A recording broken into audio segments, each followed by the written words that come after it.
Assalamualaikum warahmatullahi wabarakatuh. Hai semuanya, kembali lagi di channel YouTube aku, Fadilah Tuzara. Nah, pada video kali ini aku membahas seputar teori psikologi sastra terhadap novel Berteman dengan Kematian karya Sinta Ridwan. Berikut adalah penjelasannya. Psikologi sastra. Psikologi sastra adalah kajian sastra yang memandang karya sastra sebagai aktivitas kejiwaan. Pengarang akan menggunakan cipta, rasa, dan karya dalam berkarya. Psikologi sastra mengenal karya sebagai pantulan kejiwaan. Pengarang akan menangkap gejala jiwa, kemudian diolah ke dalam teks dan dilengkapi dengan kejiwaannya. Hal-hal psikologi yang ada di dalam novel Berteman dengan Kematian karya Sinta Ridwan, yang pertama ada emosi positif. Emosi positif merupakan emosi yang mengarahkan pada hal yang bersifat-sifat positif. Emosi positif ini mengarahkan seseorang pada sesuatu yang menyenangkan dan diinginkan oleh setiap orang. Setiap orang selalu menginginkan hari-harinya dipenuhi dengan emosi positif. Emosi positif meliputi rasa bahagia, gembira, dan cinta. Gembira. Gembira adalah ekspresi dari kelegaan, yaitu perasaan terbebas dari ketegangan.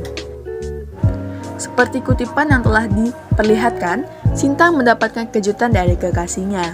Fuad memberi kejutan kepada Sinta dengan mendatangi Sinta di tengah malam untuk mengucapkan selamat berhari jadi.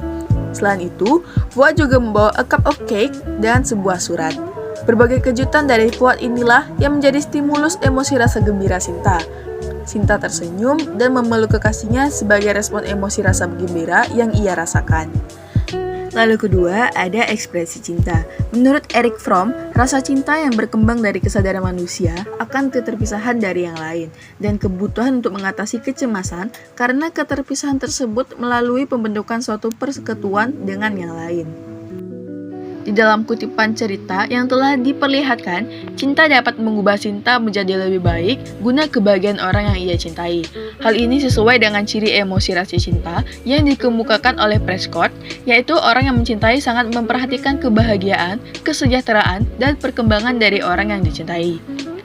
Sinta memiliki emosi rasa cinta kepada Teddy sehingga ia menjadi lebih baik dengan berpenampilan feminim untuk membuat Teddy senang. Sebelum berpacaran dengan Teddy, Sinta merupakan gadis yang tomboy. Namun setelah berpacaran, Sinta menjadi lebih feminim dengan memanjangkan rambutnya. Ini semua Sinta lakukan dengan rasa emosi cinta yang ia miliki. Lalu ada emosi negatif. Emosi negatif merupakan emosi yang mengerahkan seseorang pada hal-hal negatif. Pada dasarnya, emosi negatif merupakan emosi yang selalu tidak dikehendaki oleh manusia, sehingga selalu berusaha untuk dihindari. Emosi negatif meliputi rasa benci, marah, takut, dan sedih. Takut. Takut adalah satu bentuk emosi yang mendorong individu untuk menjauhi sesuatu dan menghindari kontak dengan suatu hal. Seperti kutipan yang telah diperlihatkan, ketakutan yang dirasakan Sinta disebabkan karena hubungan pertemanan di masa lalu yang dialami. Semasa SMP, ia pernah disakiti oleh hubungan pertemanan. Dan hal inilah yang menjadi stimulus emosi rasa takut Sinta untuk menjalin hubungan pertemanan. Teman semasa SMP menjauhinya karena mengetahui ayah Sinta bekerja sebagai supir angkut.